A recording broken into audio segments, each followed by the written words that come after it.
Vous écoutez Europe 1, il est 9h30, le journal des médias avec Thomas Joubert. Bonjour Thomas. Bonjour, à la une ce matin, Antoine Decaune s'exprime pour la première fois sur son éviction du Grand Journal. Les suites de l'annulation de Des paroles et des actes avec Marine Le Pen jeudi dernier.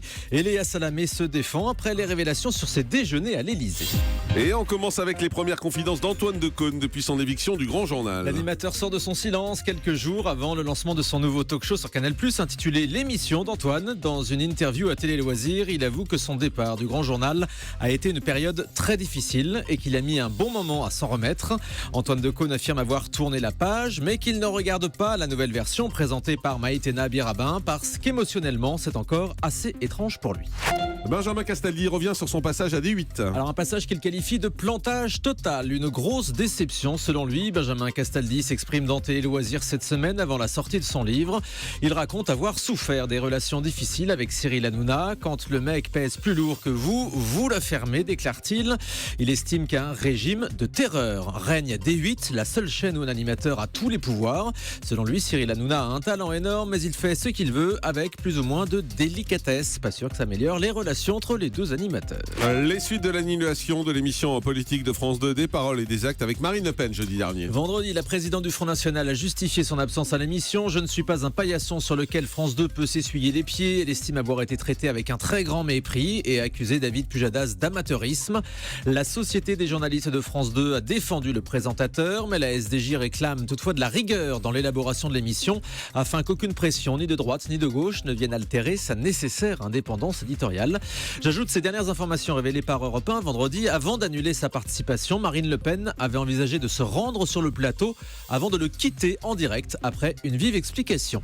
Et puis toujours à propos de Des paroles et des actes, l'association SOS Autisme est en colère contre David Pujadas. Pour s'expliquer sur cet imbroglio autour de l'annulation de Marine Le Pen, le journaliste avait dit jeudi soir à l'antenne « Nous ne sommes pas autistes », une phrase qui a déplu à l'association SOS Autisme qui dénonce des propos jugés irrespectueux et déplore que le mot autiste devienne peu à peu une insulte. L'association rappelle que l'autisme n'est pas une déficience mentale. Elle demande à David Pujadas de verser un euro symbolique et à l'association et de venir rencontrer des malades.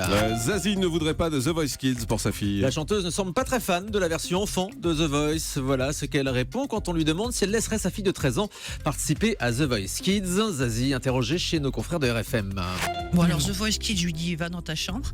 Il y a des enfants qui sont sûrement plus près, mais moi en tant que maman j'hésiterais un petit peu, je la laisserais quand même bien être en réaction avant pour être sûr que ce soit bien ça qu'elle veuille faire. Tant qu'elle est mineure, j'ai envie de vous dire, j'essaierais quand même de lui dire de patienter, parce que je pense que même dans la réaction que les parents peuvent mettre, c'est aussi une manière de le rendre plus têtu encore et de savoir si c'est juste un caprice ou c'est juste parce qu'ils veulent être stars et mettre des beaux vêtements.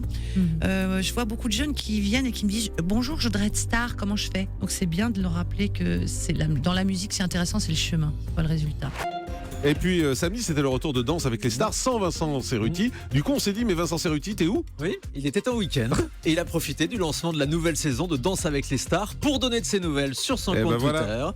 Il annonce qu'il sera de retour très vite sur TF1 pour un prime 100% Balavoine. Ça devrait être aux alentours de janvier prochain, à l'occasion des 30 ans de la disparition du chanteur. M6 prépare un nouveau numéro de l'émission Les Chefs contre-attaquent. Après le gaspillage alimentaire ou encore le Made in France, l'émission s'intéressera cette fois à la problématique des cantines scolaires. C'est ce qu'annonce Cyril Lignac dans une interview journal Le Monde.